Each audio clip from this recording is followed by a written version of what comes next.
Hello, everybody out there in podcast land. It's Misterwills and our lovely co-host, Brittany. We have a special guest on the pod today, a brother in music, a brother in film, a brother in arms, master of the guitar, bass guitar, a little bit of vox, drums. He does it all. He's a producer, and he's a hell of a guy. Our friend, Matt Pifer. How you doing today? Doing excellent. Thank you for having me. I'm thrilled to be here. I am thrilled to have you. We've been friends for how long now? Over a decade, I would say, probably 12, 15 years, I would guess. It hasn't been that long. Jesus. Yeah, like mid-20s, so. That's crazy. For those of you who don't know, who listen to the pod, we have actually borrowed one of Matt's songs for our intro. It's Mania off his Percolator album, so go and check that out on Spotify. But if you love the banger that we open and close the show with, he's the man behind the music. We also together have at this time it's a studio band, but it's an awesome collaboration between myself, Mr. Pifer here, and his brother Ryan, called Omega Pegasus. Our new EP has just come out, and it's on Spotify and DistroKid, and it's called Season of the Wretched. Check it out. It's a 5-song EP. And I'm proud of it. I think all the music on it is great. I love working with Matt because, you know, he just kind of lets me do my thing vocally and write the lyrics, but he gives me an awesome fucking tapestry of sonic sound to paint on, so I fucking dig it, and it's just cool. But I would like to start out, Matt, and talk about a little how we became friends and then kind of collaborated together. As I don't consider myself a musician, more of like a vocalist, but I consider you one of the best musicians I've ever met, and I think you're extremely talented, but I'll let you talk and stop putting you over right now. Well, but all very sweet of you to say. My recollection, you were friends with my old roommate Eric, and we hung out a few times, and I didn't like you.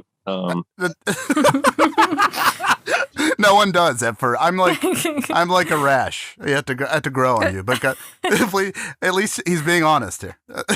No, I mean, I didn't like anybody, to be fair. But my recollection of how we became friends was my ex-girlfriend had just broken up with me, and you and Eric came home, and she was still there, like on her way out. And it was just like an awkward situation for everybody, I think. She was crying. I was just like, leave, you know. And she left. I plopped down on the couch, and Eric sat down, put his arm around me, and you were kind of standing in the doorway, and you're like, okay, I'm going to get going. And I looked at you, and I said, I understand why you feel like you have to leave, but you don't. And from that moment on, we were friends. And we went out and had a few drinks, and the rest is history. Yeah, and I really appreciated that because I could tell you were dealing with some shit, but you were, also, when you're going through shit like that, it's tough to be alone. Sometimes you want to be alone, but sometimes the best thing is good friends. And Eric's a good dude. Eric Fortney, we'll give him a shout out. If I think he listens to the podcast. If he doesn't, he better, because he's fucking in trouble if he doesn't. If he doesn't, fuck you. Yeah, if he doesn't, he's a piece of shit. But if he does, he's a really good guy. Yeah, I remember that. I remembered actually, and I'll be honest, that being intimidated because you're such an intense guy, and I don't mean that in a negative way. It's just we're hard to read, and I was like, does Matt hate me? And I guess you did, but no, I won you. I won you over because I was like, you're even back then, you've always been super talented, always had great opinions on things, especially when it comes to music. And what I like about you is, you may not agree with somebody, but you'll always have a discussion with them, and you have great opinions and back up your opinions, where other people are just like, I'll just kowtow and I'll just tell you what you want to hear. And I really like that you're steadfast on what you believe in. So we'll get into your opinions on music and movies here in a little bit. But I remember meeting you and becoming friends, like you said, on that day. And then Eric had told me you were in a local band in Akron, Ohio, for listeners at home, called Masters of Luxury. And I thought you guys were fucking amazing. You guys, and you can still check that out. That's out there on Spotify too. There's two album and an EP, and they both kick ass. So please check out Masters of Luxury. Good stuff. But it was kind of, you guys had an awesome sound, and it wasn't laden in one genre. A little bit of metal, little rock, little just straight up metal. And I loved Ty, who was singing for you guys at the time, and on the first album. Ty Turner, your guitars were fucking amazing. I was enamored with you guys when I saw you guys played in Kent a couple times, and every time I came to your show, it was always a blast. They even played my birthday when actually it was after Ty had left the band and our mutual friend TJ Firestone had taken over, and they played my birthday and secretly learned a Danzig song, Twisted Cane. So it was the best birthday gift I could have asked for. So thank you for that. But do you want to dive in a little bit about how Masters of Luxury was formed? Yeah, I mean, first of all, that your birthday party was one of my favorite shows we ever played. Probably second to our CD release party when our EP came out. But MOL was my baby, and it kind of formed another ex-girlfriend of mine who was a very gifted singer. Her and I used to write music together, and we started a band with Tony Clark. And when we broke up, she wanted to keep the band going, and I didn't want anything to do with it. Tony said to me, he said, you know, whatever you want to do, I want to play guitar with you. So I said, well, let's start a new band and do something heavy. And I think my earliest preconceptions of it were just kind of like Superjoint Ritual meets Slayer. Just I wanted to play pissed off heavy music, and because that's what I was feeling at the time. And then everybody that joined the band, you know, Tony was more into hardcore and punk rock. I was the metalhead. TJ was our original drummer. Jim Behara, our bass player, and then Ty Turner came in and sang. Everybody had different influences, so I think that's where a lot of the eclectic sort of style came from. I would write metal songs basically, but then by the time they chewed it up and spit it out, it was something completely different. And I thought it was really cool. That's one of the things that drew me to Masters of Luxury. Not beyond being your friend, I was a legitimate fan of the band because it's easy. You know, we all have friends that have bands. I just like, man, I am friends with someone who is an awesome fucking band and a really talented musician. And it just seemed like you guys had a natural flow. I really think you guys were in with the scene there and played actually some awesome shows. I remember when you did the EP release party, you guys opened up for Dax Riggs, which was fucking awesome. So that was really cool. Yeah. So that being said, I thought Masters of Luxury was a great band. And I said, anything ever happens and you need somebody to sing, I would like to try out. And so happened after the second singer, TJ, had kind of retired. I said, you know, can I have a shot? And you guys were absolutely gracious to give it to me and came in and auditioned. And you're like, well, if you want it, you got it. And I think we played one or two shows and it went pretty well. But I think just at that point, you know, when you're the third singer, I was kind of the Gary Sharon to. Well, I don't think we were ever really fair to you because, you know, when Ty left, I asked TJ if he would fill in, and he was very clear from the beginning that he says, I am not your singer, but I'll help you guys out, play a few shows. And it's kind of a dirty trick, but we were all just kind of hoping that he'd fall in love and change his mind. And I think he almost did. But he wound up recording an EP with us. And then after our CD release party for that EP was when he quit. Said, you know, I'm not going to do it anymore. And I think we all wanted TJ to be our singer so bad that, no disrespect to you, but I don't think we were ever really fair to you because I think we wanted you to be TJ, and it was kind of unfair. But we played 3 shows with you, I believe, and 2 of them were really good, and the last one we played was just like one of those things where everything that could possibly go wrong went wrong. And I remember. And it wasn't. I don't think it was anybody's fault. I think it was just a fucking terrible night and venue. There was bad sound on the stage. We couldn't hear each other. I think you were struggling to hear yourself, so you were kind of flat. Ryan couldn't hear the changes, so he would play parts too long. And this was like one of the only shows ever that I didn't bring a backup guitar or an extra set of strings, and then I popped my low E, which in a metal band is like your most important string. And like this is halfway through the set, so I'm like, okay, how am I going to get through the rest of this? It was just a disaster. But the 3 people that saw us that night, I'm sure they were entertained, and no one's ever going to remember that happened in Youngstown. I mean, wherever it happened. Till now, you just refreshed everybody. I remember that show. Wow, I almost forgot it. What a shit show. Music is warts and all, though. So it's like you have to take the good with the bad. I think that was probably, and at that point, and I don't think you guys were unfair to me. It's like you guys, but like I said, I was like the Gary Sharon. You had David Lee Roth and Sammy Hagar, and I was always being the third singer is going to be hard because you have expectations, but I still liked,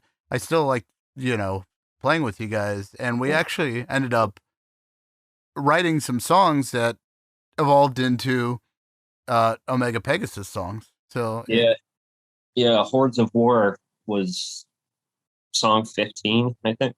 Yeah, I think so. We had a couple more, 1 or 2 more that we had written with you that unfortunately nobody ever got to hear, because I really thought it was an awesome song. And I liked the direction we were going when you joined the band, because with Ty, it was more like the crazy math metal stuff. And then TJ came in, and he was less of a screamer and almost more of a crooner. Like he had a Queens of the Stone Age thing going on. So we had a more laid back stoner kind of sound with TJ. And then when you came back in, you were kind of the best of both worlds, and we were able to write a lot heavier at that time. And I think we had some good stuff going on. It was just a shame that, very few people got to hear it. But it blossomed into a great friendship over the years, and now we're back and we're doing Omega Pegasus, and I'm with you for the duration until my body spins off this mortal coil and explodes into cosmic dust. So I'm very excited, and I'm always excited when you send me tracks to work on. And self-professed, I am not a professional singer, but I try to get better with each recording. So, but to me, it's just about the creativity. I, however, think, I bring the rawness. Not that you don't have a raw sound, but you are so fucking proficient in your instrument, and I have a bit of rawness. So I think we kind of balance each other out, and you're a good guide for me. So not to toot our own horns too much, but I think that's what I really like about it, is like we look at music in different ways, but that's not necessarily a bad thing in my opinion. I think it's good. It's kind of like you said before with the guys in Masters of Luxury. You all had a different way of coming at it, and that's why I love working with you and Ryan, because I might be jamming on some Roxy music. I mean, I love metal too. I love everything, and so do you. When we'll get into a little bit of that. But I might be jamming some Roxy music or some Phil Collins, and Ryan will be listening to like some cephalic carnage or some gore grind, and I'm so I like that, because it's just like music is universal. It's all around. You can kind of lift a little bit from and borrow a little bit from everything. Mm-hmm. What would you say your influences are, or what got you into playing music? Oh, geez.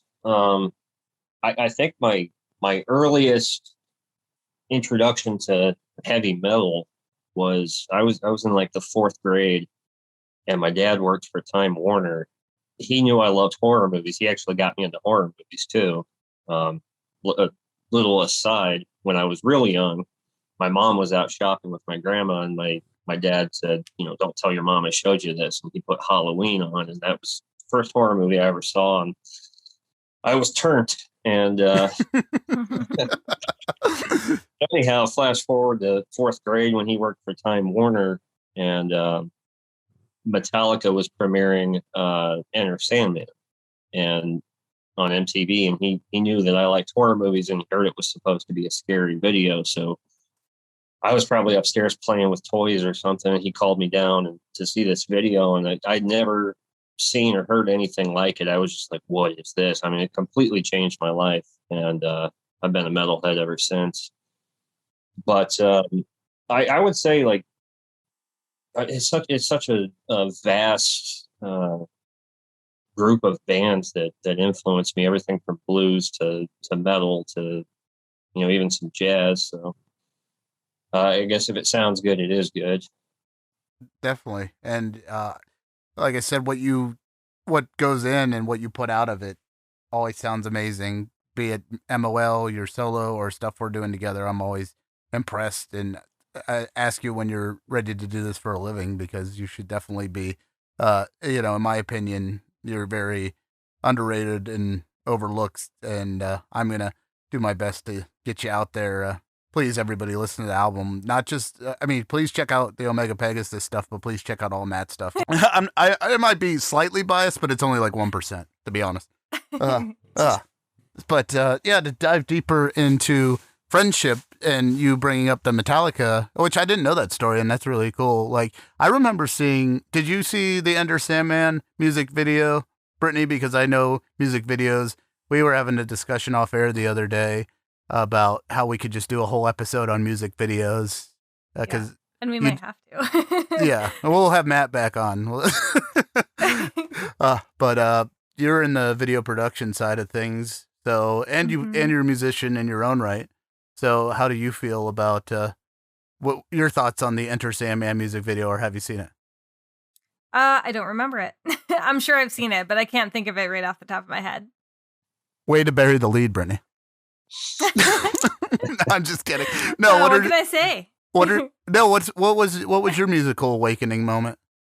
I grew up in a very musical household. So from when I was in the womb, you know, all the way out, there's always music going on in our house. My dad turned our basement into a music studio. And just his bands would come over, or other bands, local bands, or bands that were coming through town that had a connection with my dad somehow, or everybody just knew my dad had a music studio in the house. So there's always musicians coming in and out of the house. My dad has been in like many bands throughout the years. So since I was little, I was always just surrounded by music, you know, blasting up out the basement at all times. So I'm not entirely sure if I had like a specific awakening moment, because it was always around. But I can say that despite all of that and having plenty of instruments around, you know, within feet of me at all times, I didn't actually get interested in playing an instrument till I was maybe like 13, like in a serious manner, where I just found myself being more and more interested in wanting to make something or create something musically. And I kind of felt like it was a bit of a waste to just be sitting around all these instruments all the time and not take advantage of it. So I ended up picking guitar, but since I was fortunate, I got a chance to try pretty much every instrument and see which one stuck. So I tried drums and piano, blah, blah, blah. Guitar stuck. So I ended up starting to play that. And since I was around so many people growing up, I had a lot of people to help me dive into that. Although I was forced to learn to tune by ear. And I'm very grateful for that. Because there's many circumstances that came, you know, from that where it worked out really well that I can kind of tune by ear and play things by ear now. So yeah, I don't know. It wasn't a moment of awakening, but it was a slow burn. Matt, what are you? You're a tune by ear guy, right? Yes and no. I mean, I always kind of, I don't have perfect pitch by any means, but I can pick out an A. And so if I can tune the A string, I can tune the rest of the guitar. Right. But for recording, you got to use a tuner. If I can turn into a little guitar talk for you guys here, what's your preferred guitar to play on? Let's go with our guest first. Matt, what do you like to play? What's your setup? So my main guitar is a Fender Stratocaster that's heavily modified. I actually recently put some EMTs in it, and it sounds nothing like a Strat anymore, but it's badass. That's going into a few pedals, mostly just an overdrive, hitting the front of an orange amp, Harley Benton 212. That's my new rig right now, and it sounds awesome. Looking forward to laying down some, folks on your new songs that you're coming up with. I'm getting excited, getting goosebumps just hearing about the new setup. So that's gonna be some badass tunage there. What about you, Brett? What do you like to jam out on? I prefer Gibsons for electric, but I like Fenders for acoustic. I think they just sound a little brighter. I don't know if that makes sense. Yeah, it makes perfect sense. Fender, I've never actually played a Fender acoustic, but Fender, I think, inherently has a brighter sound than most guitars. Yeah, it's just for some reason, like the Fender acoustics are where it's at. They just sound right to me. Yeah. But I don't have a Fender acoustic, but if I ever bought one, that's what I would buy. But I have a Tallman. It's been really good over the years. And yeah, with my dad knowing all these people and stuff, he was friends with a guy who was a professional. He builds guitars and tunes them up and stuff. He lived out in California, I think, for a long time, tuning and modifying guitars for professionals, and then he moved back to our hometown, and then he tuned all of our stuff, so we could get like a shitty guitar and just give it to him, and he would like make it sound the best it possibly could. So we got really lucky with that. So I have a little acoustic Tallman that sounds really good for what it is, and I have a Gibson Honey Sunburst, which I love. It was my graduation present from high school, so I had it for quite a while. That's a nice graduation present. Yeah. It was a surprise. Even better. Yeah. You're listening to Guitar Talk here with Misterwills, Brittany and Matt Pifer. No, I really I admire you guys both. It's just and it's gonna sound like I'm full of shit and I'm lazy, but I just sucked. I've tried to pick up the guitar and I just don't have dumb fingers, so I just like, well, you know what? I'm loud. I can kind of carry a tune. I can scream. I can do silly voices. So I got a mouth. Thank you. I got a mouth on me apparently. I'm good at pissing people off.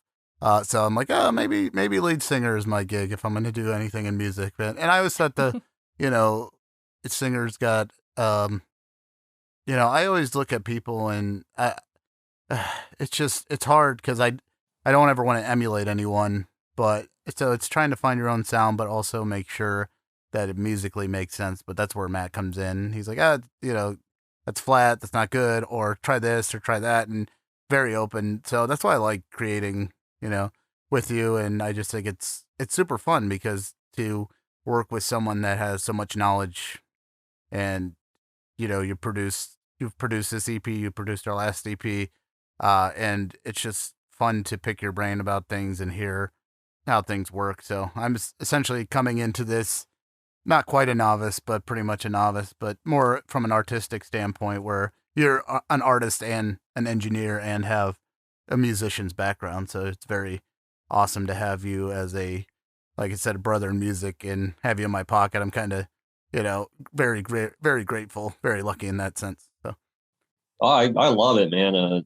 I think Omega Pegasus is my favorite project that I've done in the last decade, probably. Like I was all in with my own solo stuff, but I'm having the most fun writing this stuff because my solo stuff, I kind of went different directions. There's some instrumental guitar stuff and did like a kind of country blues album, and that was fun and everything. But it's really a breath of fresh air for me to play some just good, heavy, hard rock again. And I love what you bring to it.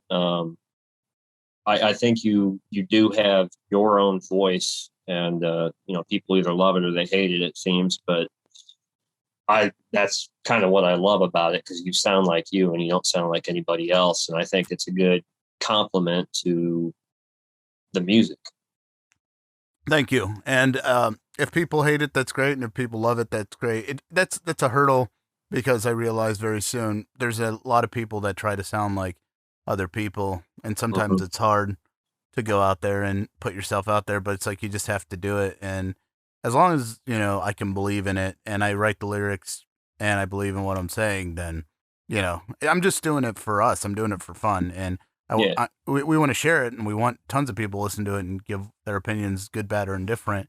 But it's really tried to be born out of the love of music and the love of just creating things together. So that's why, it's my favorite creative endeavor. Sometimes, and it's work. It's like you really have to keep at it and be on top of it. And I, hopefully one day we'll get to maybe a live band status, but I just love coming and recording or, writing lyrics and banging it out. So it's and try to grow at each EP. I thought this EP, it's like one of the better recordings I've done.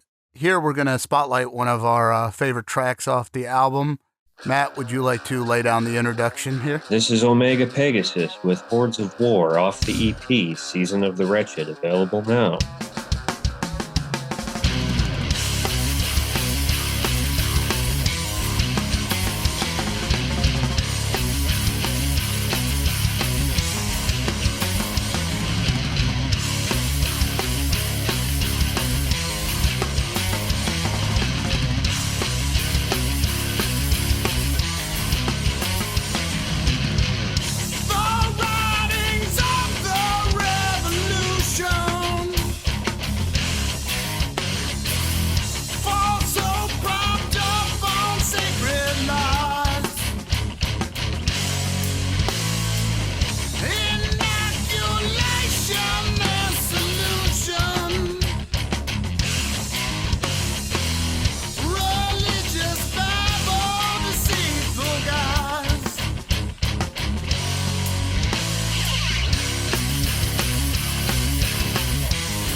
And we're back.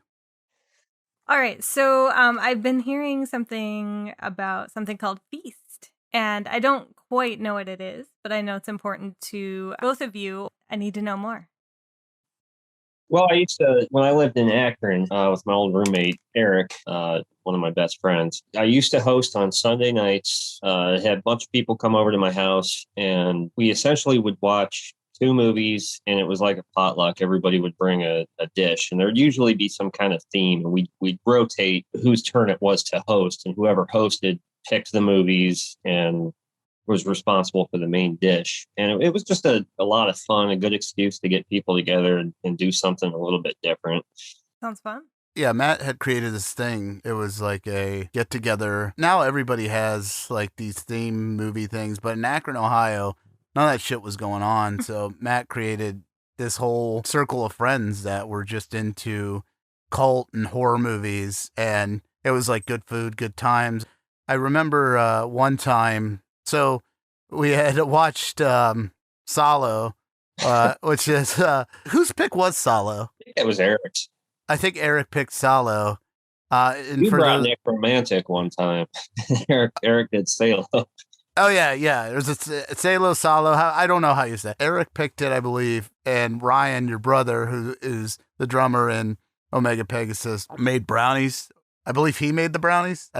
But someone made brownies. And there's an infamous scene of, them eating poop in Salo. It's just there's many infamous scenes in that movie, but that is one that sticks with you after you see it. And Ryan had this wise idea to eat a brownie during that scene and then kiss me on the forehead, and that may have escalated into other things that I won't disclose at this time. But it had chocolate frosting on it, and he got it all over his lips. And I think he kissed you on the forehead. I think he kissed all of us.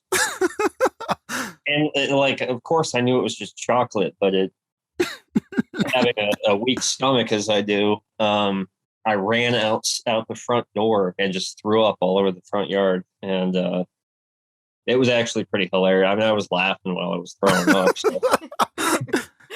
But yeah, it is. And that was the time. That was how we experienced movies back then. Pre-Netflix, all of that. We'd have to go to I remember we rented movies.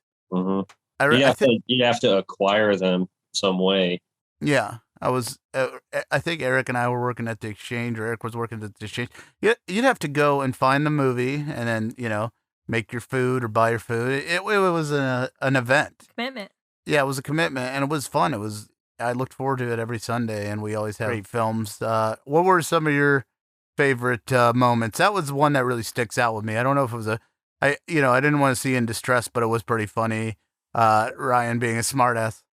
And you got to love Ryan for that, because he's always just a smartass. And see, I remember you picked Necromantic and you made brats. So eating sausages while we watched Necromantic. We had the one feast where we watched Blackula. Yeah. We will have to hold a Signals from Pittsburgh feast or curated by Matt Pifer. I don't know. We'll have to figure it out somehow, but we will make it happen. Yep. We'll get Tom. We'll invite Savini. We'll get Joe Neff. Well, actually, Matt is the person that is responsible for me being friends with Joe Neff and going to the horror movie marathon, because through his friends from Columbus and TJ, who was in Masters of Luxury, he had moved to Columbus at the point and got us to start going down there. Do you want to regale us with that tale on how you became a 24-hour horror movie marathon devotee? I mean, basically, I kind of acquired all of those friends down there. We all went to school together, and then we ran in the same circles, friends with the same people, and just kind of wound up being friends ourselves. And so they used to have a big Halloween party down there every year. And basically, you'd go down on a Friday, party all night, and get up Saturday and go to the horror movie marathon, just, hungover and feeling like hell. It used to be 12 hours. The last one I went to was 24 hours, and it kicked my ass. I stayed awake through the whole thing, and I think I called off that Monday because I just felt like grim death, but it was fun. And I thank you for that. Influence on, my musical output, influence on my love of movies. Your influence is felt to this very day in my life, and I appreciate that. And it's always positive, so it's really cool and turned me on to some great movies. Now we're going to segue a little bit into an amalgamation of music and film. Going to talk about a few different things here, some of our favorite scenes where music really jumps out in a movie and grabs you, or just the use of music in movies and all kinds of craziness that goes along with being a fan of both music and movies. So, Matt, do you want to tell us some of your favorite uses of songs in movies? Or Yeah, we were actually just talking about this last night. I had to really put some thought into it because I love just like a movie score, It Follows, wasn't a great movie. I mean, I give it props for being original, but I love the score in that. But as far as like a song that actually jumps out, what I came up with, was it Cry Little Sister or something from Lost Boys? Tom G. Mac, I think's his name. But yeah, Cry Little Sister. Yeah, Lost Boys, great soundtrack in its own right. Actually, I read recently that a big part of the reason Kiefer Sutherland took that role was because he was a big fan of one of the bands that was on the soundtrack. And so knowing that information, that they were going to be on the soundtrack, he decided to take that role, apparently. Did they inspire him to grow that mullet, is what I'm wondering. Yeah. No, that's awesome. I didn't know that, actually. Don't quote me on that, but I read it somewhere. I believe you. And it's the internet, so, even if it's untrue, we just made it true. Well, you say something and somebody, one of the internet trolls will be like, actually, that's not true. Oh, no. But yeah, I agree. Lost Boys, Tom G. Mac, which I don't think that they did ever. I think, Marilyn Manson did a cover of that, and it was okay. Yeah, it's not great. It's okay, but it's like, that's such an iconic song. It's hard to redo. It's hard to redo songs that are married to movies because you really have to, capture the essence of what they laid down initially, and it's hard when I wouldn't want to cover a song like that. I feel like it'd be really hard to do it justice. Yeah, he didn't. No offense to Marilyn Manson, but yeah, he really didn't. But yeah, no, I agree. That's one of my favorite tracks on that. That's a banger album from front to back. And the use in the movie where Michael comes in and hooks up with Star, Jamie Gertz. God, love that. And that was my imaginary girlfriend when I was a kid, was Star. I mean, I think that was all of our imaginary girlfriends. Brittany, what say you? Yes. It was all three of our imaginary girlfriends. Jamie Gertz is hot. And if I get canceled for that too, I'm fine with that. So just hot takes here left and right on this episode. You're not allowed to say anything anymore, but I'm saying it. That's the last thing we saw on a drive-in. Oh yeah, we went and saw. I forgot. Brittany and I went and saw Lost Boys at the local Dependable Drive-in. Shout out to them here in Pittsburgh, and it was awesome to see on the big screen. I had never seen it on the big screen before. One of my favorite films. Yeah, same. What's your opinion on the use of that song in the movie or any movie? Oh no, I think it fit that movie well. That was a good first choice. I don't have like anything major to say about it in that movie. You guys already did it justice. So, but when we were first coming up with this idea, first thing that popped into my head was "Stuck in the Middle" from Reservoir Dogs. Steelers Wheel. Yeah. Fun fact: that was the first Blu-ray I ever bought. I had just gotten like a PS3, I think, which was my first Blu-ray player. And I was like, oh, I gotta buy a Blu-ray with it, of course. And yeah, that was the one. I mean, I think it was in a bargain bin. I don't know why it was in the bargain bin. It's a good movie, but I got a good deal on it. And yeah, I watched it for the first time in a while. It's my first Blu-ray, and that scene always sticks with me. It's weird. I can't listen to that song without thinking of that scene now. And I think it's so perfect for that scene. But also just growing up, I always really liked the song. Just by itself. But now it's now I can't think of the scene without it. It's a good song, and I think I agree 100% because that's one of those scenes that once you see it, every time you hear the song, you're going to think about that. Yeah, exactly. It's great too because it's got the implied violence too. You don't see the cutting of the ear, so the scene works on its own level, and it's just like accentuated by the catchiness. And that whole movie is built around the K Billy sounds of the '70s weekend. So there's a bunch of great songs, but that one is like the centerpiece of all the songs, especially with that scene. So I agree.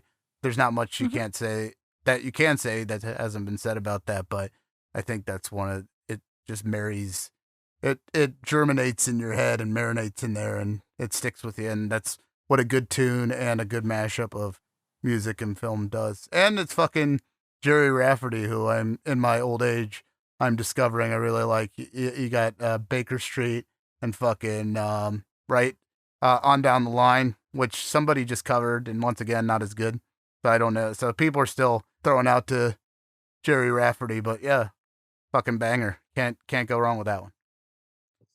I would say if I have to pick one, I'm gonna throw my hat in the ring here. One of my favorite, and it's a classic, and people are gonna say cliche, but you got to go Wayne's World, Bohemian Rhapsody. I mean, that was probably the first time as a kid. I was probably like 8, I think, when I saw Wayne's World. Wayne's World in its own right is just a movie that celebrates music and celebrates, the rock and roll lifestyle and just being a fan and kind of being the working class metalhead, the rock guy and making your own rules. And that's why kind of a parody, but it also didn't take the piss out too bad. You were kind of laughing with Wayne and Garth. There were moments you were laughing at them, but they were the heroes. They didn't make you feel like they were idiots. It wasn't like Beavis and Butthead. No knock on Beavis and Butthead, but I'm just saying like you were with Wayne and Garth. So, but that scene just early on in the film with Bohemian Rhapsody, and that was actually the first time I'd ever heard Bohemian Rhapsody. There was a whole generation of people. My aunt turned me on to Queen, but that she had shown me Wayne's World, but now Bohemian Rhapsody, I know it's like this iconic song. It's Queen's most popular song, and everybody, sings it. Everybody covers it. It's on American Idol. It's on The Voice. It's on The Masked Singer. It's on all this shit. But to me, it's always going to be Wayne's World, just because how I was introduced to it and the, strikingness of it being married to that piece of celluloid there. And and the director, Penelope Sheffis, was actually the one who directed the Decline in the Western Civilization movies. So she had the background. So, the early one's great because it's about hardcore punk. The second one's great. The Metal Years, Matt, I'm sure you're very familiar with those, but those are some of the greatest documentaries on music out there, and they're a bit sensationalized, but you have to make it entertaining, and that was the time. And then she just did a new one about street punks, which really isn't so much about popular bands. It's just these kids' lifestyle being like crust punks, and like more the music doesn't necessarily take a back seat, but it's more the lifestyle and the music they create out of that lifestyle. But bringing it back, that's why she was so great in marrying those two things together, the craziness of Wayne and Garth as characters, but yet the grandiose sound of Queen, and making it work, in my opinion. Well, I think that, obviously that really brought the song back into popularity too, because the song's much older than the movie is, but that scene I think really made Queen kind of popular again. Yeah, I think after that Freddie Mercury died, unfortunately, but he did get to see that, and he said like he loved it, so it was cool that he dug that. There was a little nod to it in the Bohemian Rhapsody movie, where Mike Myers was playing the A&R guy or the record label guy and said, I'm in love with my car is the song people are going to rock out to in their car, not Bohemian Rhapsody. So I like that little spin on it too. I thought that was funny. Yeah, I thought that was a cool little thing they added in. I actually really liked Bohemian Rhapsody. I know I've heard mixed reviews, and I know it wasn't entirely accurate as to the history of Queen, but I thought as far as like a biopic or biopic, I enjoyed it. No, I agree I think that Bohemian Rhapsody captured the essence of Queen, and captured like what's great about their music, what's great about Freddie Mercury, and what the band really stood for at that time up until his death. And sometimes, it's, you have artistic liberties, and I thought it did a great job with that. And Rami Malek, I mean, I was digging Mr. Robot. I haven't finished it, but I watched up until the last season, and I thought he was just an interesting guy, and his portrayal of Freddie Mercury was great. And I like the guy that played Brian May. I thought it was all good, and I thought the performances were cool, and I agree with you 100%. It's on my list, but I haven't seen it. Although I know Rami Malek from video games before I knew him from anything in film. Because he did a lot of motion capture and voice acting for different games. Which I always thought he was kind of creepy, but creepy, and the games were a little questionable. But he was always the person who was the best actor in a video game. So it made sense when he moved to movies. I was happy to see that. But I haven't seen any of his movies yet. You need to watch Bohemian Rhapsody, and he won an Oscar for being Freddie Mercury, which initially they wanted Borat. They wanted Sacha Baron Cohen, which I could see that too, but I just thought Rami Malek just took the ball and ran with it. But good pull. Yeah, I agree.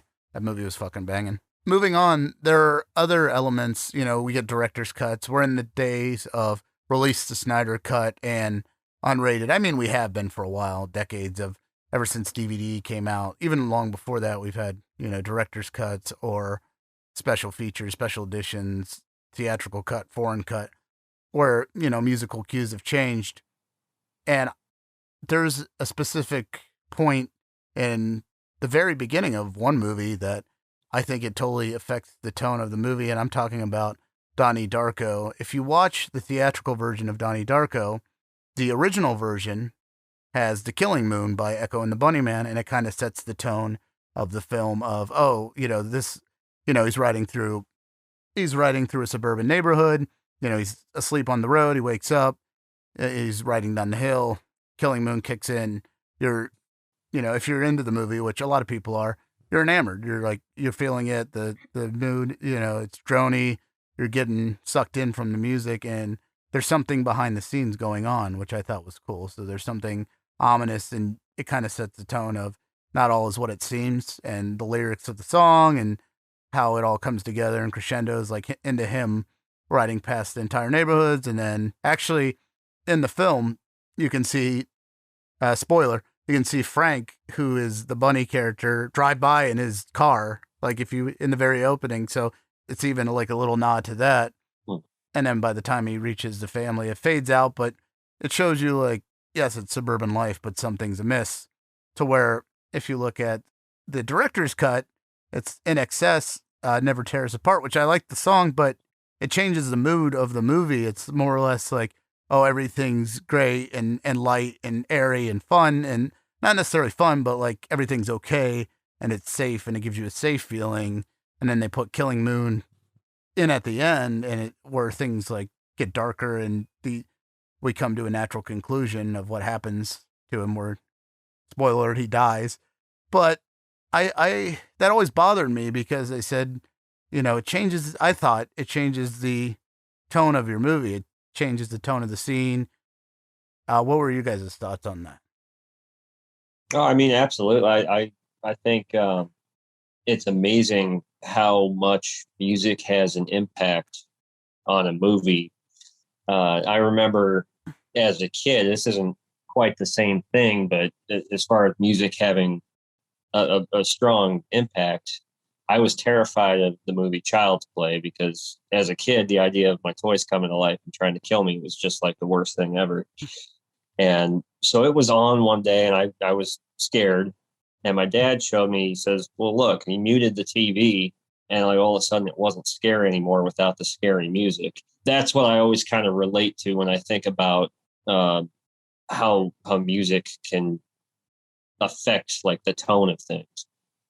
Yeah, that's weird. That's really cool though. I never knew that you had that experience, but I could see that totally. Like now, yeah, it kind of removes the movie magic. It takes away the amplification of how terrifying it is. Yeah, just to watch. Now I'm gonna watch more horror movies on mute to see if they're scary or not.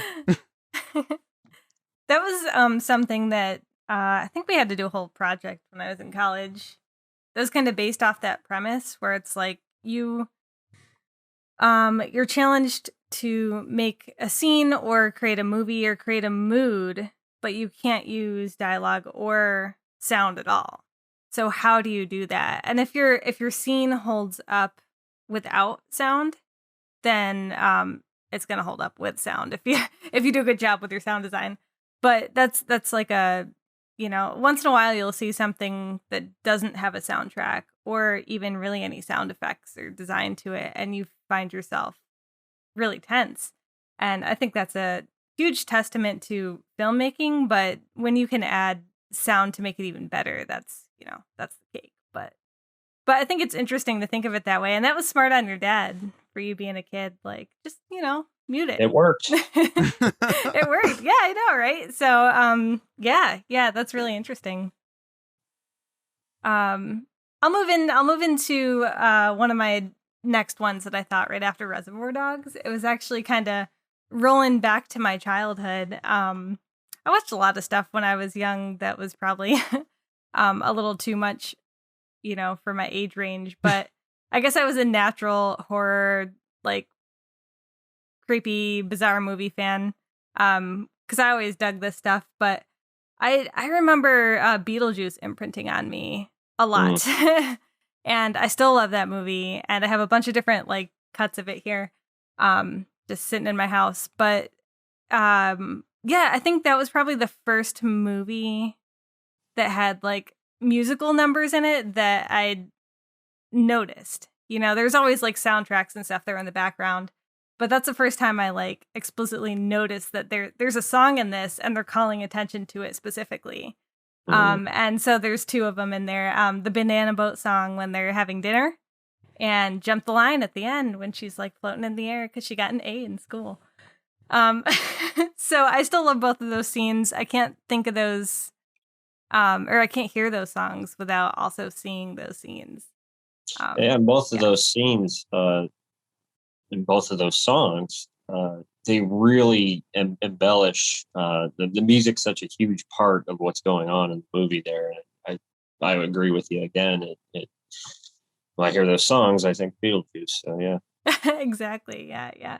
And I was just rewatching some of those scenes the other night, and I'm like, it's weird because it works so well. But when you really watch it and you think about when they're kind of brainstorming this originally, it's like how would you ever think that this would work?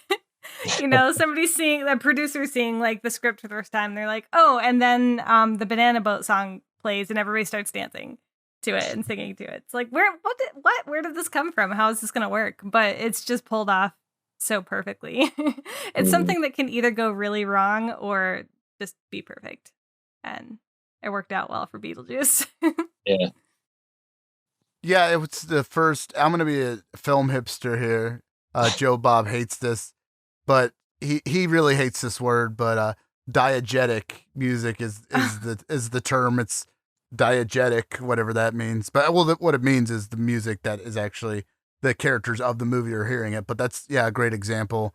Beetlejuice, because they're not only reacting to the music, they're being forced to react in the banana boat scene, and then it's a reward for Lydia. And I didn't even know Harry Belafonte was a guy. I just like, oh, it's Beetlejuice music. I just thought like later on did I find out, oh no, like Harry Belafonte is, this famous calypso singer, and he had this whole career, and it's like, and Tim Burton was apparently just a fan, and it's like, wouldn't it be fucking nutty if I put in Harry Belafonte for this creepy ass movie? And it's one of those things where it's just a mixed bag. What's great about 80s movies, and particularly Tim Burton at this era, is he would just find different things to bounce off each other that wouldn't necessarily go together, but in his mind they do. So no, I hands down Beetlejuice. Matt, do you have any other examples of movies? Yes. The other one I was thinking about was In Dreams by Roy Orbison and Blue Velvet. I love the way that they use that song in the movie, and the way when they're listening to it, and the bad guy in it, Frank Booth. Yeah, and he's mirroring the lyrics that he's kind of repeating what Roy Orbison's saying in this like really intense, tone, and it has such a cool effect, and I've always loved the way, and I'm a huge Roy Orbison fan, by the way, and I've always loved the way that they used that in that movie. I just thought it was really cool. Yeah, I think it was awesome, and I'm trying to think of what the fuck's that actor's name? Dennis Hopper. Dennis Hopper, but the guy with the trouble light, Dean Stockwell. Dean Stockwell, he's like mouthing it to Dennis Hopper, and he puts the trouble light under his face, and it makes like an endearing song. So here's where it doesn't change the tone of the movie; it changes the tone of the music. So this is a fucking good pull, man, because it's the opposite. It's like Terry Belafonte is changing this otherwise weird, creepy, otherworldly film into like, I don't want to say pedestrian, but like cheesy, but fun, over the top, takes a little sting out of the death and the macabre out of Beetlejuice, to where the opposite is happening in Blue Velvet, to where it's putting this sinister meaning on this heartfelt love song by Roy Orbison, but it's just the way that Dennis Hopper and Dean Stockwell sell it. I agree. It makes that song menacing, and it's almost hard. Once again, it's hard to unmarry. Once you see that, your mind immediately goes to Blue Velvet. There was a very similar scene, and it was great in its own right, but not quite as cool. But in Mulholland Drive, where they go to, she's in the El Silencio, and she's watching a woman sing "Crying" in Spanish, and it just had this weird, she kind of realized the craziness she had. Mulholland Drive is a whole mindfuck of a movie that I'm not going to get into right now, but that the craziness that she had brought into her own life, and it was kind of married. So it was akin to In Dreams, but I think if you point at a single moment in David Lynch's career where he really married film and music, and he's done it quite a bit, but I think that's the apex right there. Keeping on the same wavelength but a little different is like songs that are created specifically for movies. So non-diegetic songs, or maybe they are diegetic, but they aren't necessarily interacting. They're just kind of playing in the background. Some of my favorite tunes that have been specifically written for films, I have to kick this one off with, I don't think it's a great song, but it's a great song, if that makes any sense. It's a great song for what it is. It may not, and it's Alice Cooper, Man Behind the Mask from Jason Lives. It's it's like the lyrics are kind of cheesy. It's like heavy synth keyboard, but there's something about it that works, especially when you marry it to like the sixth Jason film, which is kind of cheesy and wink and nod in its own right. So I always love that one. Best Jason movie. It's not the best Jason movie, but it's a fun. I would argue that it's a fun Jason movie. Oh, absolutely. I used to love growing up. It seemed like every Saturday USA used to play like all of the Friday the 13th movies, and I just watched those every weekend. So I mean, no matter how bad they were, I love them. So I think that's part of being a great slasher movie, is you have to be. I mean, obviously you have, when they all start out serious, and then by the time you get to the fucking sixth movie, you're going to have a lot of continuity errors. You're going to have a lot of fucking just zaniness, because you can only tell the same story over and over again so many times before it just gets boring. That's why, in my opinion, as much, I think this first Saw movie's good, and I like the third one, but it's like by the time you get to Saw 8, it's like they're just torturing people, and it's the same shit over and over, and it didn't get wisecracky, and people are like, oh, I don't like wisecracking Freddy or goofy Jason, and I'm like, I get that, but also if you're committing to doing a movie, you have to make it entertaining, especially back then, because you people weren't just sitting at home streaming shit. You had to have a reason for people to go into theaters, so you just had to make it an event and have fun with it. And I think sometimes people get caught up in, it wasn't as good as this or that. It's like, you can like a shitty movie. It's okay. Like there are plenty of them. I love plenty of shitty movies. And in this case, I wouldn't ever say Alice Cooper recorded a shitty song. I just think it was a goofy song for a goofy movie, and it fit, and I'm just all in with it. Mm-hmm. Are there any specific songs that you guys, from movies, created for movies, or like from soundtracks, not necessarily from scenes, but that make you think of a movie? You know what? Every time I hear Layla by Eric Clapton, I think of Goodfellas. Yeah, it's fucking iconic, right? Mm-hmm. It's you can't go wrong with that. Still have to see that. You've never seen Goodfellas? Oh. Half this podcast about us watching movies is me finding out what movies Brittany hasn't seen on the podcast. Yeah. Yep. Now everybody knows. I haven't seen Goodfellas. Well, we will remedy that very soon. We will. I think it's already on our list. Yeah. Brittany, do you have a track from that was created specifically for a film that you dig, or anything in that vein? I mean, there's a lot of soundtracks in general, but the nerd in me, because I'm a big gamer, the Resident Evil, the first one, we all know kind of how that went and where it went afterward. But the very first film, when you're a fan of the games and you're excited to go see the first film, you're like, I hope they do this justice. They start out the movie, the first 2 minutes, they get this cool little tune, this little jingle. I wouldn't call it a jingle, I guess, but Manson, we're gonna make some zombies jingle. Marilyn Manson did a really neat little title theme for the opening of the first movie, and it's just so eerie, and it sets you up for such a eerie vibe that when you're a fan of the games, you're like, yes, this is it. This music is making me feel really confident about where this is going to go.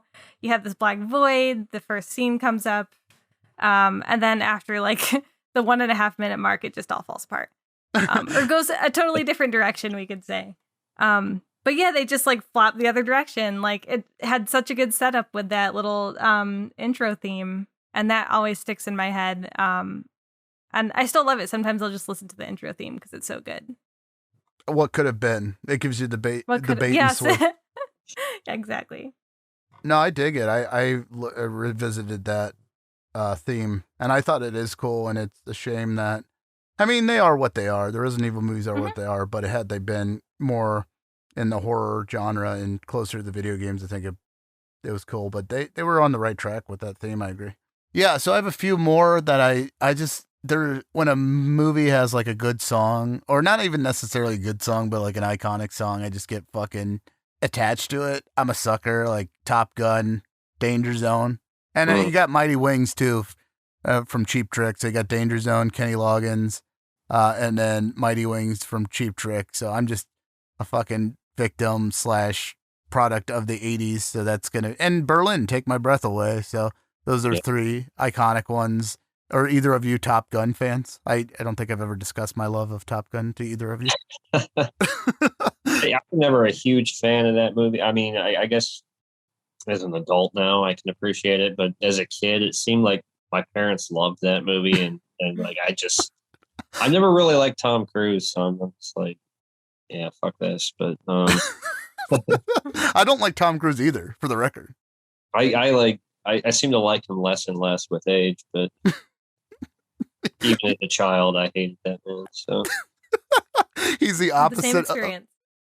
Oh, you hate Tom Cruise as well? I'm not a fan. I liked him in Vanilla Sky, though. Yeah, okay. That was kind of surprisingly cool. It was just neat to see him take on a different role, and then the movie itself was kind of interesting. But that was a weird one. But I think you guys, if I may interject here, I think you guys subliminally liked it because he got his face fucked up, which is why I liked it. Yeah, that's why I'm like, that's that's the best scene. This is the part of the show where we just shit on Tom Cruise. He's gonna cancel his episode that he has. We had a great Tom Cruise episode lined up. I think that's just all out the window now. But Top Gun. I'm telling you guys, I'm gonna stand on this pedestal. It's almost a musical in its own right with all I mean, Danger Zone in itself. To me, if I can digress as I've been, I think Danger Zone is a Kenny Loggins song written by Giorgio Moroder, who was like a disco. He produced a lot of disco albums. He did one of my other favorite songs, Cat People, the David Bowie Cat People from the movie Cat People, which I thought was an awesome track as well. What I think, my whole thesis on Danger Zone is it's a Giorgio Moroder song sang by Kenny Loggins, but it's actually a Judas Priest song. And I know it sounds crazy, but if you just listen to the progression, and if you swap out the keyboard for guitar, for dual guitar, follow me on this, and you swap out Kenny Loggins for Rob Halford, Danger Zone could be a Judas Priest song. I can see that. I actually heard a metal cover of that song. It was actually pretty badass. All right. Well, so now we need to track down that metal cover. That's my whole thesis on Danger Zone, and that makes me happy that someone actually went out there and did a metal cover in that essence, because it's very 80s, and I love the 80s synth, but I would always thought that, I was like, this is a fucking metal song, but it's not being performed as a metal song. So, yeah. So. Cat People, though. David Bowie, Cat People, from the movie Cat People, from the soundtrack of Cat People. Cat People. Okay, so Inglourious Bastards, right? I know you've seen Inglourious Bastards. So the song when she's getting ready to burn down the theater with all the, the explosive or the flammable film stock, the song that they're playing, putting out fire with gasoline, that's Cat People from David Bowie. And that was one of the ways, we didn't touch on this yet, but where someone had actually repurposed the song, because Quentin Tarantino had came out and said he really liked the song Cat People, but they just tacked it on the end of the movie Cat People and didn't really use it within the film. So he stole it, essentially, he said, and put it in that scene for Inglourious Bastards. Huh. Yeah. So little. I know that. That's cool. Yeah. All right. Dream Warriors, another favorite of mine. That's favorite Nightmare on Elm Street. Does it have to do with the Dream Warriors song, or is it mostly just because of the film? I think, honestly, that's just the best one, in my opinion. Yeah, it's great. You've got young Patricia Arquette. It's got a cool concept. I agree. And I love the music. I love Into the Fire. And I'm not a huge fan of Dokken, but those are both great tracks. And there was just a great era of 80s metal being married into horror movies. Demons was another one. Yeah, Demons was awesome. They took these crazy songs and just put them in this crazy ass movie. One of the best scenes ever of a man riding a dirt bike through a movie theater with a samurai sword as a helicopter falls through the ceiling. In my opinion, set to a metal track. And that might be one of the reasons I have this huge soft spot for 80s slasher movies. Like, possibly because the marriage to heavy metal, but it seems like no matter how bad the movie is, I love watching those movies. I recently went back and watched Slumber Party Massacre and Night of the Demons and that kind of shit. And it's so much fun. Yeah, there's something about them. Did you ever see Slumber Party Massacre 2 with the guitar rockabilly drill killer? So I liked the first one. I got Sarah to watch, my wife, to watch the second one with me, and she had never seen the first one, so obviously that's a great idea to start with. And oh my god, I was apologizing like halfway through the movie. I'm like, I am so sorry, but we have to finish this. I kind of know what happens. As guitar players, both of you, would you ever rock the drill guitar as a instrument of killing, or as just an instrument for metal? Yeah, I mean, cool. I guess if I were gonna kill people, a drill guitar would be the way to do it. Yeah. I agree. I'm just spitballing some of my favorite tracks here from movies. We'll move on, but I could go on and on. I could self-indulgent mess here that I am, but I gotta say, Pet Sematary from the film Pet Sematary, the Ramones, one of my biggest beefs. I didn't even watch the remake because in the advertising they didn't put Pet Sematary. They didn't let me know that the song was going to be in there, and I'm like, if some new cool punk band does a cool version, I'll be into it. And I guess it was like a shitty cover by some shitty band. And so I didn't watch the new movie because I knew they weren't going to live up to Pet Sematary. I'm not a big fan of remakes like at all.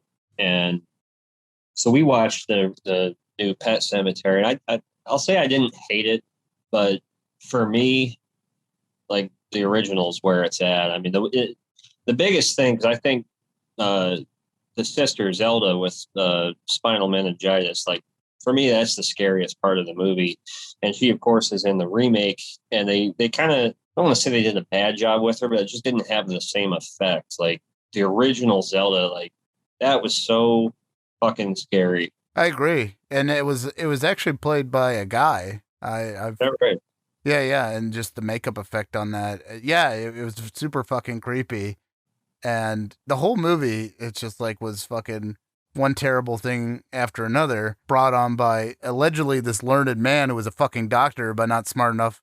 I get that he was grieving, but it's like at some point you're like, dumbass, you know shit's gonna come back evil. Stop fucking burying things in a pet cemetery. And this incited Joey Ramone so much that he felt compelled to write a song about it. And people think that the Ramones wrote that song because of a payday, and actually that's not true. They saw an early screening of the film, and he said, "You know what? I don't want to be buried in a pet cemetery." And then and it just stemmed from there. They used wasn't it Sheena is a punk rocker girl? That's what the truck driver that runs over the little kid, he's listening to that song, I believe. I think you're right. Yeah, the one that hits Gage. And then in the novel, Stephen King references like Blitzkrieg Bop, and it's going in the doctor's head, like going through a tight wine. The lyrics keep repeating in the doctor's head throughout the book. So it was a Ramone-centric book as well. And then they did the sequel song Poison Heart, which I'm also a fan of, which with Eddie Furlong. So yeah, the Ramones. Yeah, you can't. Point being, you can't make a Pet Sematary movie without the Ramones. It just doesn't work. I would agree. Interesting. I didn't know any of that about the other stuff behind it. Yeah. Moving on to music and movies that's not maybe iconic for everyone who sees it, or for the general population. I have a couple tracks that come to mind personally that I just really love. Not necessarily earworms, but just tracks that I think fit the movies so well that I just don't think the movie would have worked without them. And one my absolute favorite movie and soundtrack is Beyond the Black Rainbow. Well, the movie's not my favorite, but the soundtrack with it is perfect for what that movie's going for. And the movie itself is pretty eerie, but Sonoya Caves did the whole soundtrack. I think they did every song on the whole movie. But I gotta say that the trailer for that movie is my favorite trailer, weirdly enough, ever. I don't know why. It's just, for me personally, the combination of the sounds, the colors, the scenes they picked, layered underneath some of the tracks by Sonoya Caves is just, it blows me away every time. I get chills. And I know it's not like probably not a popular opinion, but it's one of my personal favorites. Do you guys have any personal favorites that just strike you in a way that's special? I agree with Beyond the Black Rainbow. Have you seen that one, Matt? I don't know. Which one is that? Panos Cosmatos' first movie, I think. No, I haven't seen that. Definitely got to check that out. It seems to be a theme with all of Panos Cosmatos movies is the score, but especially in Beyond the Black Rainbow, because there is not a lot that happens. It's a lot of his movies are about feeling and just kind of like getting absorbed into the film. But I agree with that. I really dug that soundtrack. Yeah, you got to have good sound if that's what you're going for. And I think it's a success. The movie itself, I think it's missing a few things, but it's still good. But it's something about that soundtrack with that movie that just gets me for some reason. The easy choice for me would be The Thing from John Carpenter. Ennio Morricone, I think it would be safe to say, would agree that that's great. great music. What'd you guys say? Absolutely. And that's typically the go-to, aside from Halloween, because I mean, Halloween just kind of made John Carpenter. But I think my favorite, if I'm going to go in the Carpenter personal favorite, I have to go Escape from New York. And even though Escape from New York isn't necessarily my favorite John Carpenter film, I just think that theme just fucking pumps me up every time I listen to it. And it, like, I am Snake Plissken, and it's like one of those things where I don't see Snake Plissken and not hear the Escape from New York theme. And it's just like that low, pulsing synth that John Carpenter's known for, but then it builds and it builds and it builds and it builds, and it's kind of like Snake Plissken. He's like subtle, but then when he needs to be, he can turn it up and kick some fucking ass. So Yeah, Carpenter does the scores for a lot of his movies. Is that correct? yeah, he did. Yeah, that one he did. He created the score for Escape from New York with Alan Howarth, I believe. I think he also did the opening song to "In the Mouth of Mad." I'm pretty sure he was credited for that. Yeah, which is funny because that you bring that up. I always thought that sounded very much like Enter Sandman. So I'd like to get your opinion on that. It's like it's legally different enough. And I'm not shitting on the opening. I like that song a lot for In the Mouth of Madness, but it's like it's a movie where this guy is legally different enough from H.P. Lovecraft and Stephen King with a song that's legally different enough from Enter Sandman. So it works.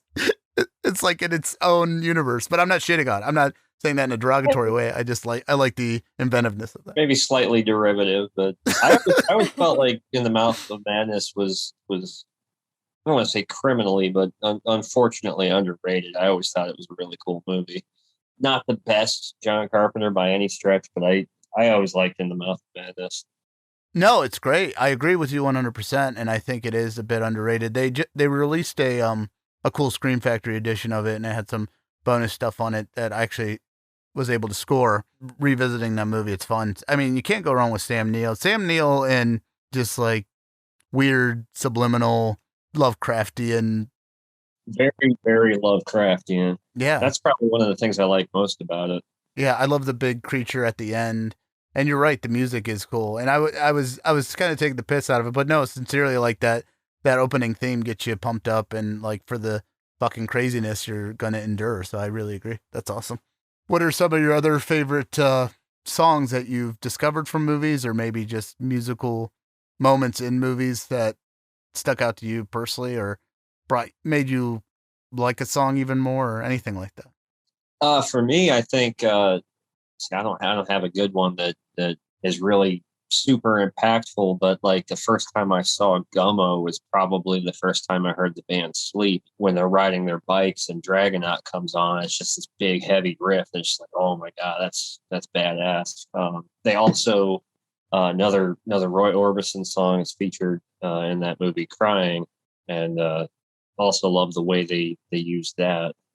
No, that's a good pull. Harmony Korine is great with the way he puts music in each of his movies, and Gummo's a really fucked up movie, but no, I agree. Like, I had not heard Sleep before that either, and what a great eye-opening introduction to a fucking awesome band with a fucking good movie. That's a good pull. I tend to be partial towards ambient sounds for my favorites, things that stick out. Well, I think that's why I like, as I said earlier, like It Follows wasn't, in my opinion, a terrific movie, but I love the score in that because it's got that atmospheric, like synth kind of thing that just sets a mood, and it evokes a feeling that kind of carries throughout the film that I just think is really cool. Yeah, I agree. So that's what I tend to gravitate towards in terms of like favorite soundtracks and stuff like that. Moon is another one where I just absolutely love the music in that movie. It's Clint Mansell. I think that's how you say it. I'm notoriously bad at like mispronouncing people. But yeah, what he did for Moon was so good. It was perfect for the story of that movie if you've seen it. But he kind of he has kind of the same melody that's really catchy, but he puts a different take on it throughout the movie. So it's a similar melody throughout the movie, but he can make it darker or sad or happy or inspiring, depending on what's going on. And it's interesting to hear this melody change throughout the movie following what's happening with the story. And then also Uncut Gems. That's a pretty recent one. These are all pretty recent for me, but Uncut Gems is really good. That has kind of an electronic, almost like 80s feel, but also modern. But it's the, I don't even know how to say their name, Safdie brothers. That's how I would say it. And then a combination of Daniel Lopatin worked on that, and they did a really good job kind of syncing up a good feel with that movie. Will, you were mentioning some things about Clint Mansell earlier, and we just did an Aronofsky episode, and he did a lot of the music throughout those movies too. So he's definitely well versed in atmospheric sounds. He's great at making music that makes you want to open up your wrist. No, I always liked that. I always liked, we talked about it in the Aronofsky episode, but like the theme from Requiem for a Dream, the big Pax Romana or Pax, I think that's what it's called. But and then they just fucking used it in every conspiracy video on YouTube started using it. But like when you initially hear it, you're like, oh, okay, this works. And, it's just orchestrated. Talking about Uncut Gems, it's got, that score has like a frenetic energy like the film. It's just like it's perfect marriage between that and the pacing and editing. On. Yeah. And then then they got The Weeknd in there, which love or hate the way. I'm on the fence. I don't hate the way. I didn't enjoy to see him in that movie. Yeah, he's in there, and they use a little bit of his music. To me, The Weeknd is 2020's Billy Ocean. So I'm a fan of Billy Ocean, but it's like I get it, and he's like taking soul and marrying it with like the synth 80s music that I like, so I like some of it. Not I don't like everything he does, but I think that kind of fit in there too. So it was just kind of a cool deal. I'm a sucker for synth music these days too, especially in films. But Carpenter, like Matt was saying, kind of kicked it all off. Starting out with Halloween, that was more piano based, but then moving into In the Mouth of Madness has more of a crunchy guitar. Escape from New York, any Carpenter score. Well, he does a good job kind of like molding to whatever the movie's about or whatever it's called for, because They Live, which we've been talking about a lot, that's not really like any of his other stuff, but it still fits the movie. He just has a sense of what's going to match, and he can pull it off. Yeah, like a great musician, you got to serve the song. Mm-hmm. Yeah, and Carpenter is equally a musician as much as he is a filmmaker, and I think people know that now, or the people that know Carpenter know that now, but I think for the longest time he was just like, oh yeah, he just does it all. And Robert Rodriguez did too. He would score his films, and then he had his band Chingon, which they did the song at the end of Kill Bill 2, which I really dig. But back to It Follows, Matt. I can't agree with you enough on that. I've seeing that in the theater and being immersed in the surround sound and just that score, and it's very, you can tell they're influenced by, or he's influenced by Carpenter. Disaster Piece is the name of the guy who does the score for that. Okay. I don't know if it's a band. That's all I know is Disaster Piece. But he's put out. It actually prompted me to deep dive into his stuff, and I've listened to some of his other stuff, and it's equally as good. But it's worth checking out. It's all on Spotify as well. But it's just it's just anything that sucks you into it. And I think the score is such a huge part of the film, as I said before. Like It Follows, and then back to Halloween, of course. If it weren't for the score to that, like every I don't want to say song, but every piece played throughout that movie, it has this vibe that it's kind of unsettling, and even moments where it sounds almost innocent, it has this like eerie vibe behind it that I think that's so important. I agree, and I think people are still chasing the Carpenter sound. I think people are still trying to make it happen, and I think that's why a lot of his movies are evergreen because of that. It's just like he had a knack, and it's probably because he came from a musical background that he was so good. I mean, I can't believe I didn't mention this earlier, but I have to say, Nine Inch Nails is probably my favorite band.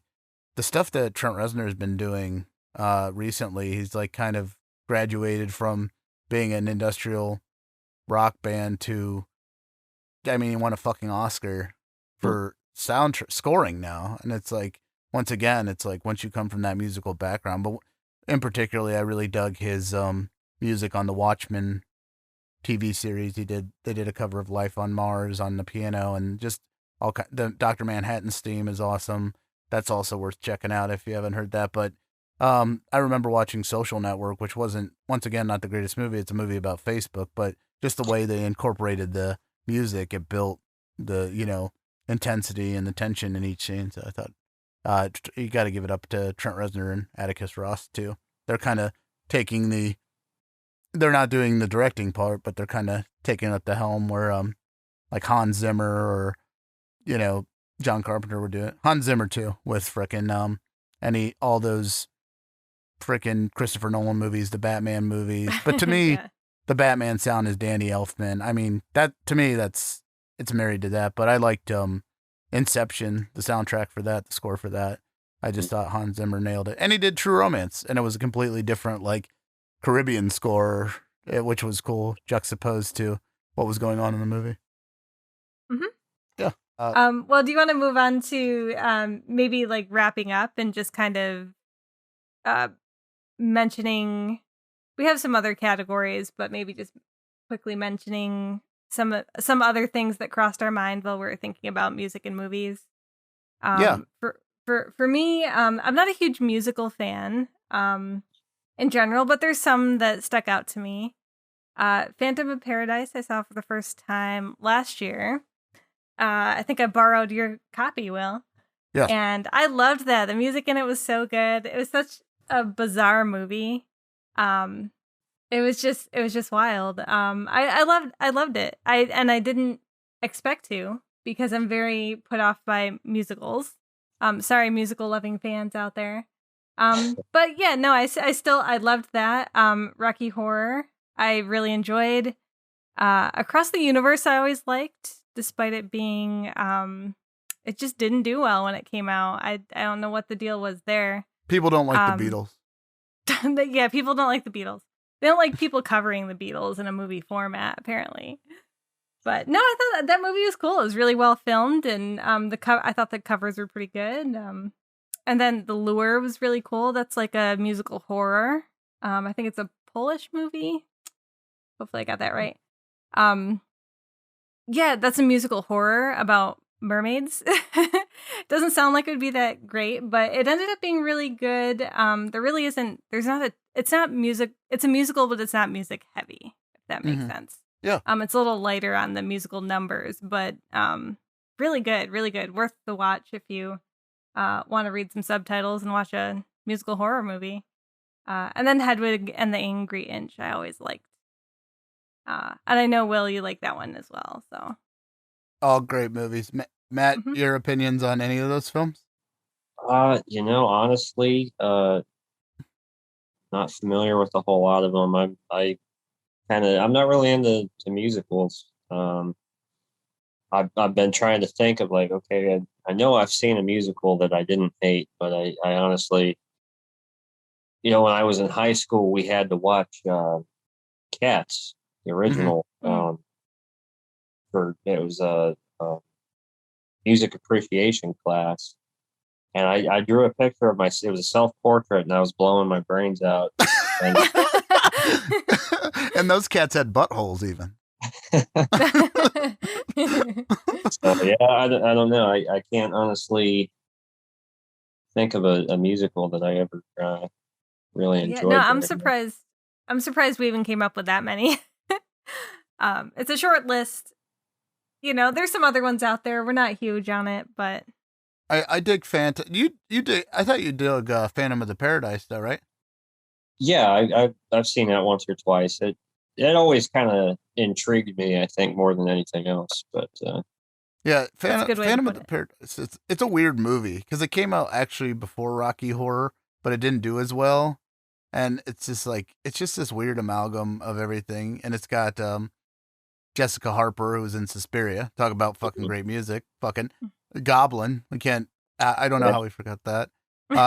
Our connection to Pittsburgh, Goblin in fucking Dawn of the Dead. How Yeah. can you even have Dawn of the Dead without Goblin music? And Matt, you own a rare piece of Dawn of the Dead merchandise. You own the actual. Why don't you tell us what you own? Yeah, what do you own? I don't know this story. it's not much of a story. I'm not sure. I don't know if did you get that for me or was that Eric? No, I think Eric got that for you. Okay. I wish I could claim that, but no. It's on vinyl. Original Goblin soundtrack to Dawn of the Dead, and super cool. Yeah, and it's That's awesome. you have the rare cover where they're actually on the ice hockey rink, which is the harder cover to find, and it's an original pressing, which is super cool. So, but what did you think about the Goblin? Obviously, you have the soundtrack, so you dig it. But what did you think of their use in the cuts of Dawn of the Dead? Super cool. I love the idea of a band like that. I love that they exist because like an actual band that does like horror movie soundtracks, and I their work on Suspiria was phenomenal. But yeah, anything with Goblin on it, I'm a fan. Yeah, I mean, I was lucky to go. They played here. Shit, it feels like 10 years ago now, but a couple years back, and they were touring Deep Red. So they would play the uncut version of Deep Red and then score. Claudio Simonetti's Goblin would score while I was playing, and then afterwards they played an entire set, including like songs from Phenomena, songs from Dawn of the Dead, obviously, and Suspiria. I mean, you can't. Yeah, I mean, Suspiria. That's a great point. It's like that's one of those movies like without the music, is it as great? And I don't think so. I mean, I don't dislike Suspiria. I think it's awesome, but I think the music is like half the film. It makes it, in my opinion. I agree. I think it sets a tone because I mean that whole movie. Every time I've ever watched it, and granted it's been pretty late at night, but it has this effect on me that I almost feel like I'm dreaming while I watch that movie, and I feel like that's maybe kind of the intent, but I think the music has a lot to do with that. I agree. Yeah, the early Argento movies when he had Goblin or those bands scoring, just and that, along with his lighting and sound design and just the gore, it just there was a sweet spot, a golden era of Argento with that Goblin sound that you can't go wrong. And yeah, Suspiria is kind of the apex of that. And I know a lot of people love Deep Red because the music in Deep Red's great as well. I can't argue with that. So I mean, but just pick one. On a side note, I think we watched Phenomena. I believe we watched Phenomena together, right, Matt? Probably. With Jennifer Connelly. Yeah. Going back to film scenes and implementing songs in the films within the film. There's a scene in Phenomena that I think is, and I would hate myself for not bringing it up here. There's a scene in Phenomena where Jennifer Connelly's character is trapped in a room, but there's no, like, the wall doesn't touch the ceiling for some reason. So in the other room, there is a telephone that she's trying to get to, and I think there's water and there's like skeletons in the water, and she's taking a broom and using the broom handle to try to get the telephone. As she's doing this, it's being scored by Iron Maiden, Be Quicker, Be Dead, and it's the weirdest smash. Like a woman, like a young girl trying to reach over a wall that's like about to drown or is like in water with dead bodies, trying to reach over and grab a telephone with a broom to Iron Maiden is one of my. Almost like they went too literal on that one. I just like, had to screw call that town, one we're out. just gonna go literal. I loved it. I just thought it's like one of the most awkward uses of music in movies. I had to point that one out. It's a good contribution. Hedwig, I liked Typo Negative did a cool cover of Hedwig and the Angry Itch. It's a weird telling of Dionysus. that's worth checking out. Rocky Horror. I could do an entire episode on that. Anything with Meatloaf. Meatloaf is cinematic in himself. Just look at his fucking music videos, especially I would do anything for love, where he's some kind of Dracula vampire. Even if you're sick of the song, just watch the video. Oh, sorry. Yeah. I did like Rocky Horror. I guess as far as musicals go, that wasn't. I think it was Tim Curry that really sold it for me, though. Is Dr. Frankfurter or whatever. Yeah. I mean, he's a sweet transvestite. He really. That movie is just weird enough, and it's got the good songs. And anytime Meatloaf crashes through the wall on a motorcycle, I'm in. So, yeah, that's super cool. I'm definitely fan of Rocky Horror. Maybe one day we'll do a Rocky Horror episode in honor of Tim Curry and his great contributions to cross-dressing and moving the needle. And Meatloaf on a motorcycle, of course. Yeah. Oh yeah, and fucking Susan Sarandon. Wow. I mean, I'm just gonna leave that there. There's one more final category I'd like to bring up. Both of you being musicians, Matt being a brother in music with myself, us being in a band together, and that's movies with fictional bands. You got some of the best. Spinal Tap, Airheads, loved Deathgasm is a new one that I really dug. Deathgasm was great. Yeah, I love Deathgasm. Walk Hard with Dewey Cox, the legendary Dewey Cox. I'm a big fan of Trick or Treat, Sammy Kerr, and I think that's very underrated. And then, so any of those trip your trigger one way or the other? You just said you love Deathgasm, so. I loved it, all of those. I thought those were all terrific. I think Spinal Tap's my all-time favorite, like, fictional band movie. It's perfect. What is your favorite Spinal Tap song? Because it's hard. Big Bottom. Big Bottom. And you know why? I actually have a funny story about that. I was in a high school band, and there was some kind of fundraiser going on Talmadge Circle. Mm-hmm. And so we played there, and our bass player knew how to play Big Bottom, so he just starts playing it, and I actually sang it. And, like, nobody was really paying attention to us before that, but, like, heads started turning when we did Big Bottom. I remember seeing my English teacher just laughing his ass off. And I'm like, all right. So, it was a lot of fun.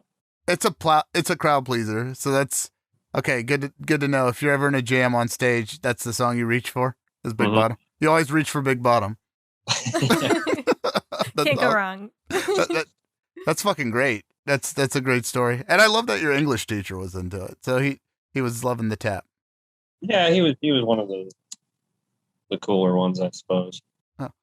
I have to say, fucking Airheads is probably my favorite guilty pleasure movie, and I don't say it like I'm ashamed to like it.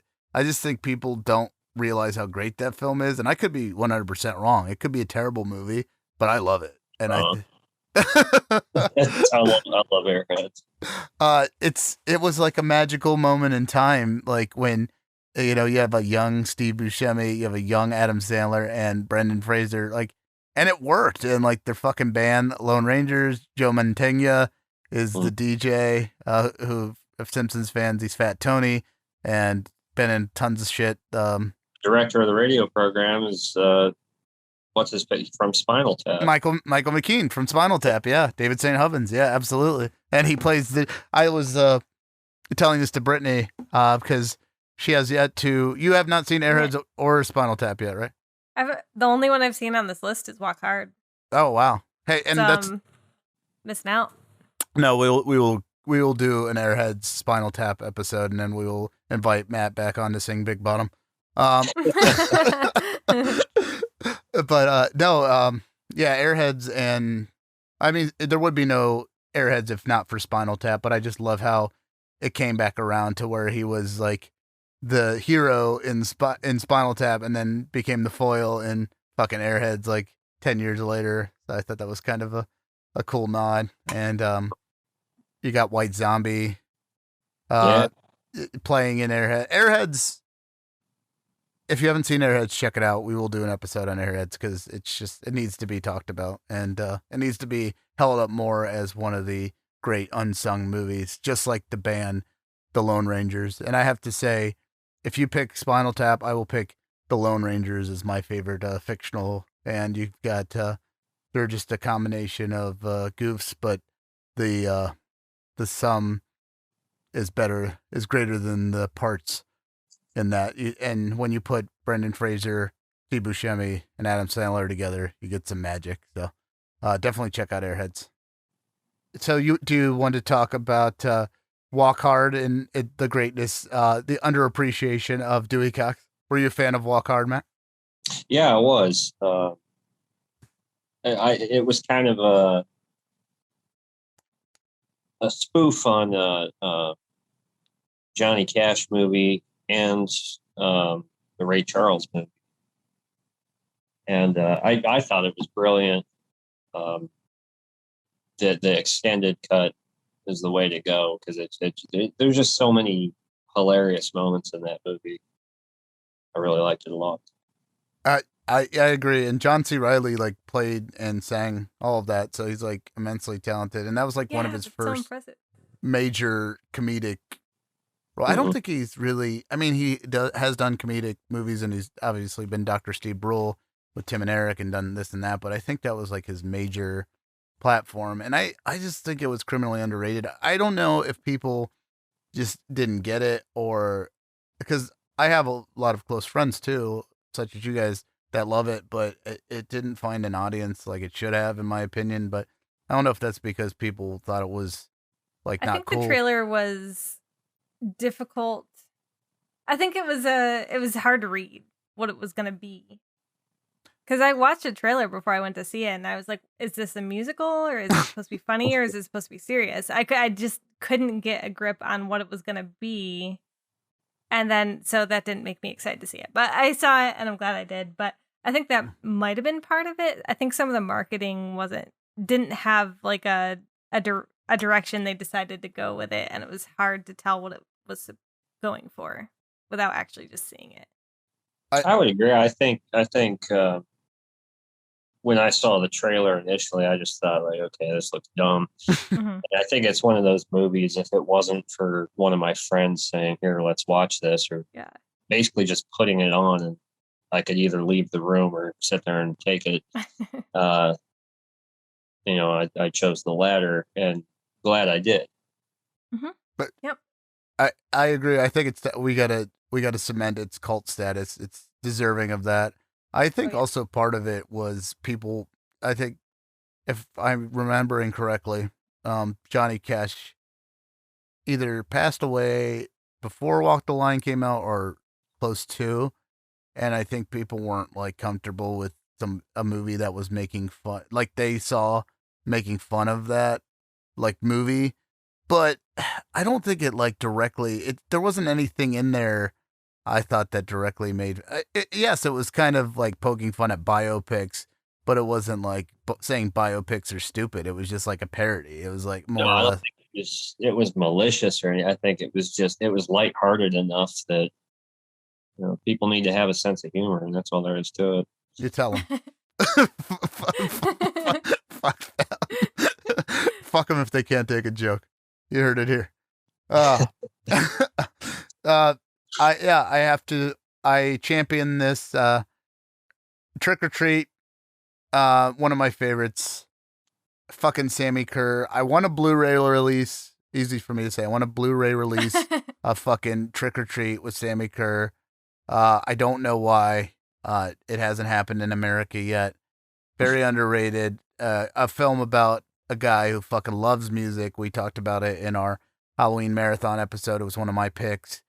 It's just everything great about hair metal, regular metal, the love being a music fan, and having a slasher, supernatural slasher movie in the 80s. It's got the perfect amount of cheese. It's got a great rockin' soundtrack. Great fucking performance by the gentleman who played Sammy Kerr. I love the guy that played Eddie the Ragman. You got Gene Simmons in there as a fucking DJ, hamming it up, and he was great. And then Ozzy Osbourne is a televangelist. I can't put over Trick or Treat enough. I fucking love it. Great soundtrack by Fastway. Dave King, who later went on to be in Flogging Molly, but Fastway fucking rocks. If you don't know them, Fast Eddie Clark from Motorhead, definitely checking out. So that's one of my favorites. It's kind of the proto Deathgasm. I feel like Deathgasm kind of borrowed a little bit from that, and in a spiritual way, and the Gate. So I was like, okay, that's why I agree with you, Matt. I really dug Deathgasm too. Yeah, Deathgasm was a lot of fun. That was one I just kind of randomly chose on Netflix one night when I was looking for a horror movie, and I laughed my ass off. There's so many funny lines and references to metal culture that I find it hilarious. So. Yeah, fucking hands down. So before we wrap up here, I want to thank you for coming on. It's my pleasure. Thank you for having me. Thank you, Brittany, for putting up with my shit. Thank you, Matt, for coming on and just kind of musing about movies and music. And we'd love to have you on again. This was just kind of a chilled back celebration of friendship, movies, and music. I'm going to kick it to you to pitch the EP one more time, and anything else you want to throw out there. The new EP by Omega Pegasus called Season of the Wretched is available on Spotify, iTunes, Apple Music, Deezer, Google Play, Amazon Music, everywhere where you can stream music. Whatever your poison is, it's there, and I highly recommend you check it out. Please like, subscribe, follow us. Thank you, Matt, for coming on. Thank you, Brittany, for being a fucking rocking co-host. This has been a great time. Will you come back on and do this with us again, Matt? I would absolutely be honored to. And we are absolutely honored to have you. Thank you for being a brother in music. Thank you for being a good brother in life. And thank you for coming on Signals from Pittsburgh. Thank you. Peace out, everyone. Rock on.